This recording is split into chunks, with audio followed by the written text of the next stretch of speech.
ওখানেই কবর দিতে হয়। বিষ্ণু ইসলাম মারা গিয়েছিলেন আম্মাজান আয়েশা রাদিয়াল্লাহু তাআলার ঘরে, ফলে ওখানে বিষ্ণু ইসলামের কবর হয়েছে।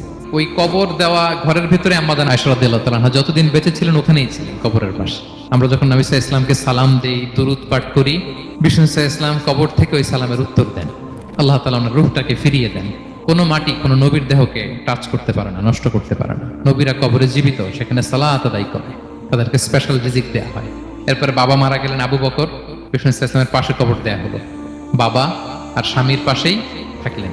এরপরে ওমরে ফারুক মারা গেলেন, ওনারও কবর দেয়া হলো। কিন্তু এখন তো আর বাবা আর স্বামীর সাথে পর্দা নাই, ওমরে ফারুকের সাথে তো পর্দা আছে। তো তখন তিনি ঘরটা হয়ে গেছে ছোট, তিনটা কবরে অনেক জায়গা স্পেস নিয়ে গেছে। এখন অল্প একটু জায়গা পর্দা টাঙাই দিলেন ওমরে ফারুকের সাথে পর্দা হিসেবে, ছোট্ট একটা জায়গায় যতদিন বেঁচে ছিলেন ওখানটাতেই। নবীদের বৈশিষ্ট্য হচ্ছে নবীরা যেখানে মারা যায় ওখানেই কবর দিতে হয়। বিষ্ণু ইসলাম মারা গিয়েছিলেন আম্মাজান আয়েশা রাদিয়াল্লাহু তাআলার